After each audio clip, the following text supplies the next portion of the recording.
Blog Talk Radio.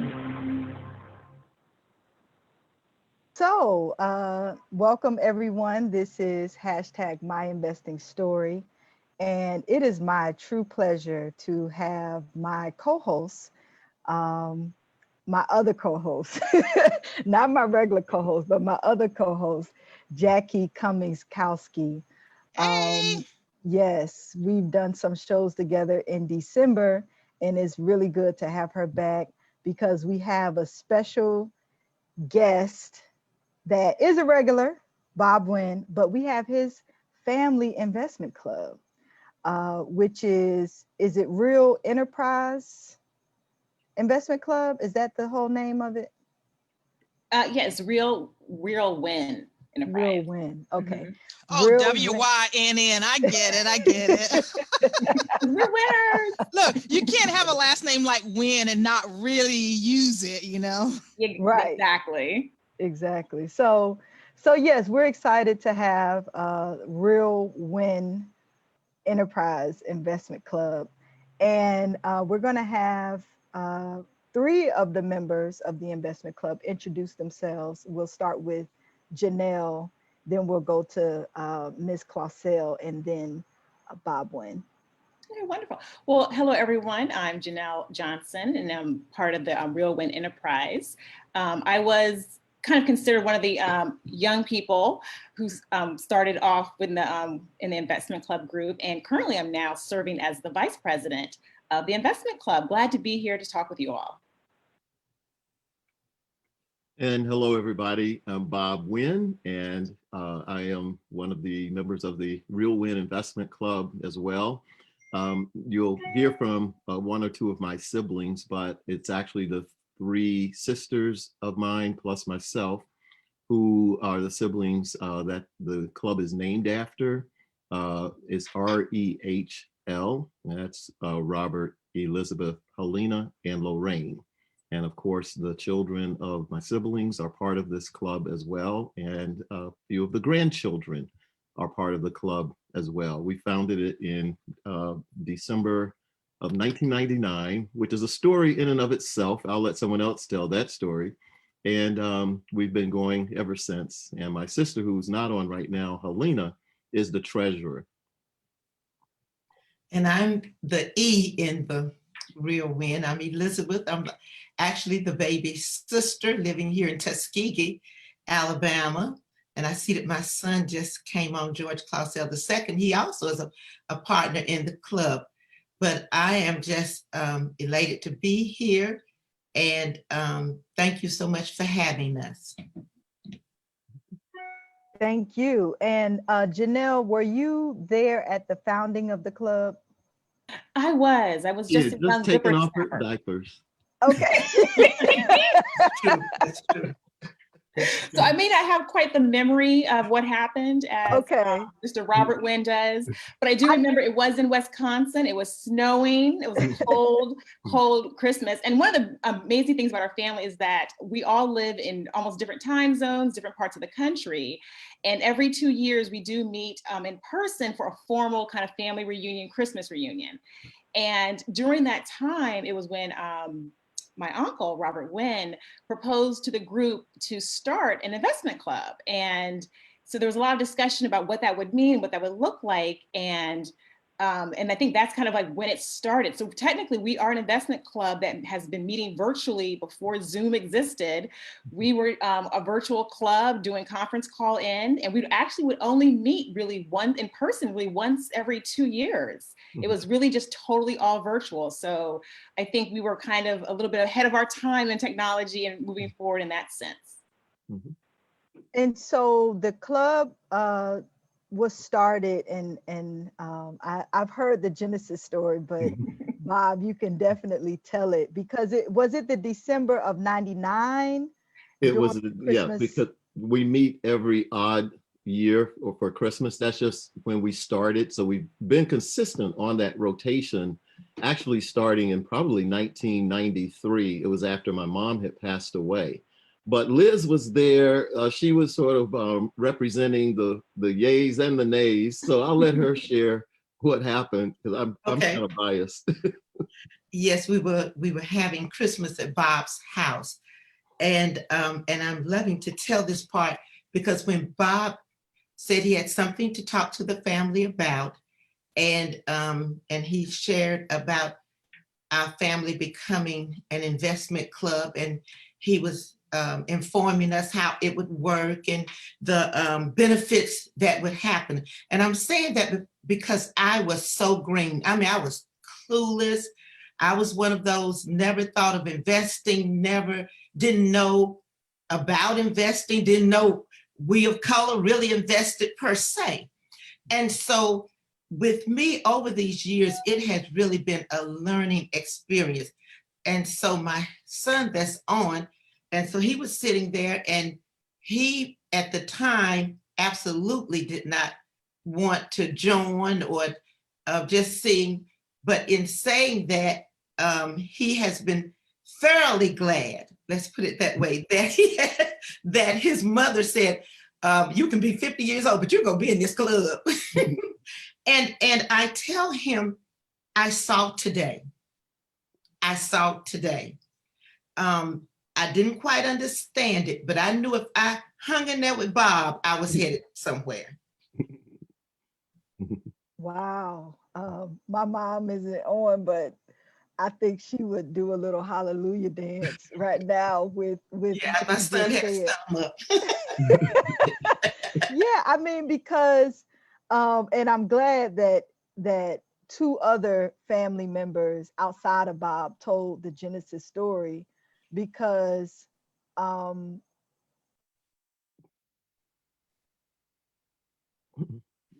Hey, Ionnie, I think you muted yourself by mistake. We want to catch every word. Sorry, thank you. Yes, I think it's hard enough to be teaching yourself about investing. It's even harder to see the light and try to share that with your family. And then it's even harder to convince them to start an investment club so you all can walk that path together. And I mean, to have the foresight that you did as a mother to influence your son and just impress upon him how important it is, despite his age, to get started. I mean, it's been what, 25 years for the club, almost 30 years for the club. Yeah, since the year 2000. So it's actually about 21 years now. Wow.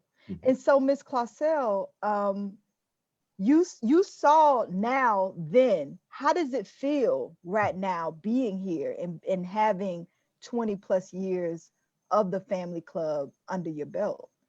I think it almost would be easier to ask the Lord, in the sense of I have sent so many praises up to him and so many thank yous that that he enabled me to just, one, trust Bob. I think that might be a key component of anybody that wants to start a club too. As I said, Bob's track record, Bob's reputation with the family, his knowledge and everything. I just felt that it was something I wanted to be a part of. And also, I will say that Bob, along with other family members, because like I said, I was totally green, totally embarrassing green, but they have been so patient. And if I have any questions, I'll always get them answered, or they'll call and check on me, or are you comfortable with this? Or do you understand this stock that we're going to sell, or this stock that we're going to buy? Some of the club members might not know how many sidebar calls that I get. They do not leave me behind. They make sure that I'm fully understanding and that I know what's going on.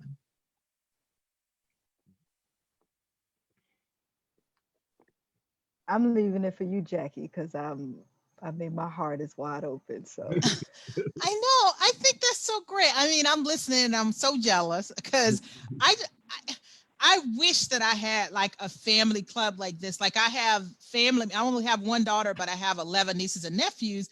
And I wish that I could create something like this. So I guess, Bob, were you like the lone wolf? Like, did you have an ally that helped you present this to the rest of the family? Because I feel like if everyone in the family or just about everyone else are like, no, I'm not messing with that, it would have been so hard.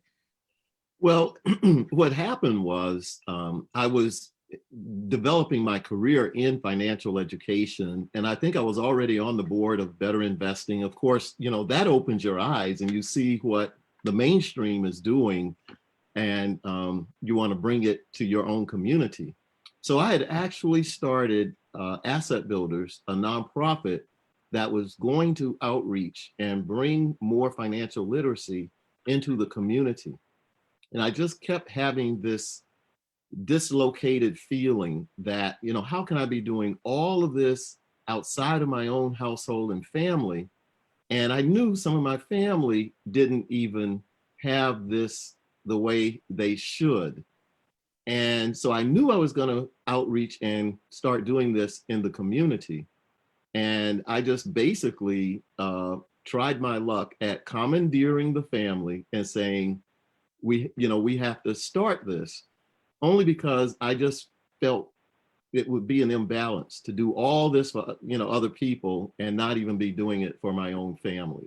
And like Liz said, they were all, at least the ones of my siblings, were all willing to go along, and then they could sort of impress upon their children to come along too. Probably Janelle and her brother, I think, were going to come along, pretty willingly anyway. But we sort of have actually something beyond just this club that we call a command performance. And that just means if it's a certain occasion and we're expecting, all of the sort of like core family to be present, then it's not up for discussion. If somebody declares something a command performance, that just means the whole family is expected to participate and there's no dissension. And so I don't know if we really called this club a command performance, but it had all of the spirit of a command performance, and that everybody was going to be in it. And of course, the four siblings have spouses, and they certainly were not going to block, but they could choose if they wanted to be like a spousal member of the club, or just say it's just going to be that family member, and that spouse was going to sort of stay on the sidelines, and which was allowable. But they all knew we were going to kind of do this. So we've been successful. So the thing, and I have started a lot of clubs in other places, and basically I tell people when they say they want to start a family club, I normally say, do not let that be your first club, because it is a lot of dynamics, family dynamics that you have to take into account. And so, Bob, I didn't ring that bell, so you take as much time as you need. Okay. Yeah, and so basically, in order to navigate the family dynamics, it's good to have a lot of knowledge and confidence, at least about the investment club process, so that you're not grappling with family dynamics and learning about the club and how to do certain things. And, there's going to be discussions back and forth. And so it just went better because I had that experience and had the background from Better Investing, as well to help me out. And then we just began to evolve some practices that maybe came from other aspects of work we've done as a family, because we used to actually run a golf tournament to raise money for scholarships for our local community in North Carolina. So we had sort of a dynamic of working together already, and I think that helped as well. And we just kind of evolved to create a executive committee, and that helps us have a separate overlay of decision-making and in-depth thinking and analysis. And Janelle is part of that, so she can maybe describe a little bit about how the executive committee functions as well. Yeah, I'd love to hear it. Janelle, if you don't mind. Janelle, before you go, I'm gonna make one exception with Millie, who, if she can come off of mute, she has a statement. And I want her voice because we actually have a question from some of our listeners actually asking about, did many of the spouses join the REHL Wynn Family Enterprise investment club, or did they sit on the sideline? So let's hear from Millie and then Janelle. Thanks, Ionnie. My statement was going to be, you had asked about how easy it was to bring people along. I think one of the things that had helped, Bob and I had never given our nieces and nephews Christmas presents or gifts or toys. We had always given them stocks or some aspect of some sort of investment tool. So these parents, Bob's siblings, had seen anywhere from 10 to 12 years of performance of how these children's stocks had done.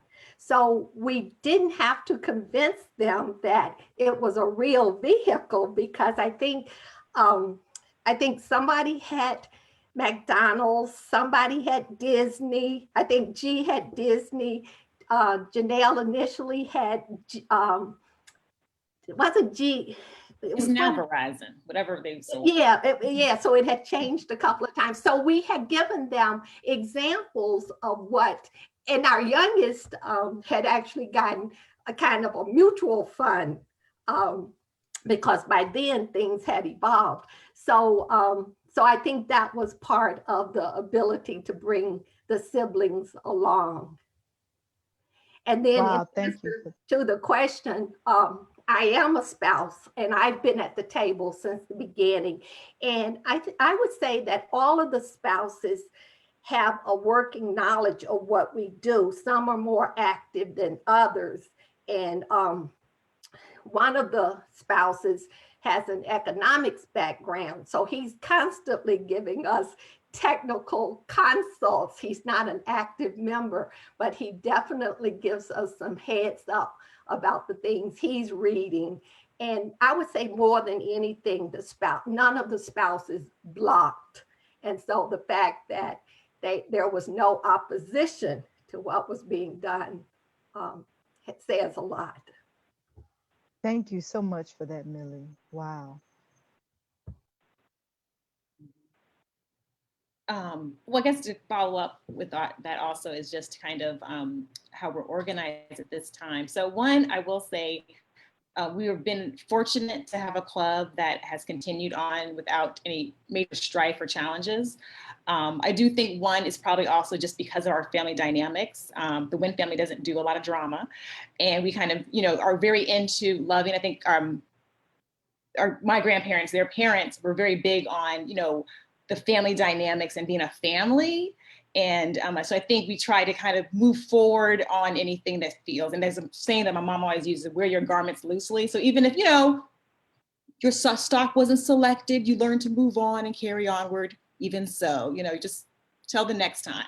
So I think that has kind of that perspective of what you're taking into it. We have found that, now that we're a more mature group and we kind of have a nice, pretty stable portfolio, we moved towards doing what's called an executive committee. So 1 month, the executive committee meets to kind of review some stocks that persons are looking at, planning, and then every other month, so it's like 1 month we meet, and then the next month, the larger group meets to discuss. So because of that, it kind of helps with planning, because a lot of us have grown. So many of us started off, we were younger, and now when people have families, people have kids. So the availability in the evenings to meet has kind of shifted and changed as some people retire, some people's families have grown. I think that has made a big difference. We really are very purposeful about our time. So I think someone in the chat was kind of asking about family gatherings. We really just meet we have a Sunday, and that is when we meet. So whenever we meet for other holiday things and different things, we don't really talk a lot of shop and business. And I think that's also allowed us to stay as a family club without having a lot of merging. It's when you have a conference call, that is when we discuss stocks, business, and other things. I mean, there might be some individual chit chatter here or there about just general economics and what's going on in the economy or something, but we don't really have a lot of other additional meetings. And I think that's kind of one thing that, and I'm gonna go ahead and just say to Ms. Clausel Wynn, Liz, she always kind of reminds us, family is family. It kind of helps us remember we need to keep that family part together and not to kind of overwhelm ourselves with meetings. In our meetings, actually, when we close, we always open with prayer and close with prayer.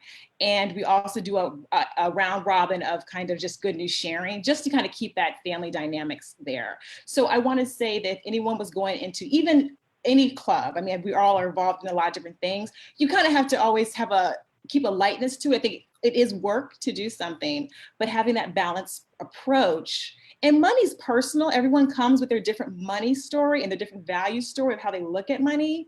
And there's a respect that needs to come in play when dealing with money and stocks and things like that. So I think we also what's really helped us is better investing. We really have stuck by what did the SSG say? Some people have tried to go a different route.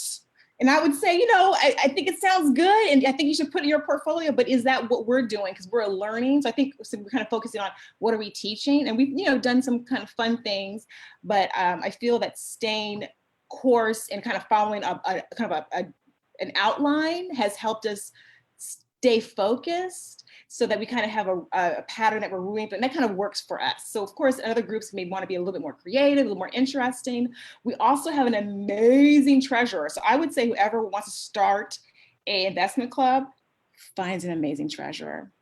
Find a really good treasurer. Yes. So we are fortunate to have a lovely woman in our group called Helena McIntosh, who, is just a whiz, and she is up on that iClub, and she creates these amazing charts. So even if you are not in love with math, you can be in love with math when you look at Helena's pie charts. So it really has helped us get to know the information, look at our portfolio, and people can ask really good questions.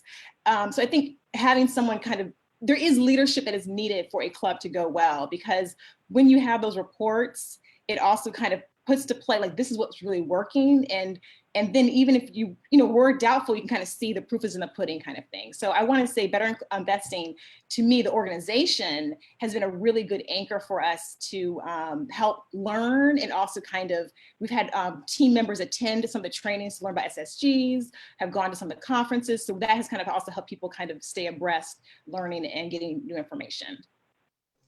Wow, Janelle. I mean, you said a mouthful, and I'm going to come back to you because I want you to tell us a little bit about being the young member in the family that has started and, in a sense, grown up in this family investment club. But before you share that part, I have to do a shout out and let my friend, Miss Helena, introduce herself. Yes, you are live. Come give it to us because we've been waiting for you.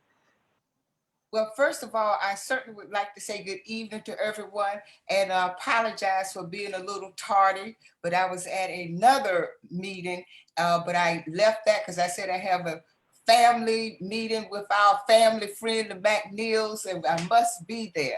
And I want to give an extra shout out to our Vice President, Janelle Dancy, that just presented, and I greatly appreciate her kind words. I am the treasurer, and as such as Better Investing, I'm called the financial partner. So it has been my pleasure. I was trying to interject also to introduce you. I was on mute to emphasize that you're a proud graduate of Hampton University, where one of the hidden figures made her name in mathematics and got a rocket to the moon. And we have our own hidden figure in Helena McIntosh.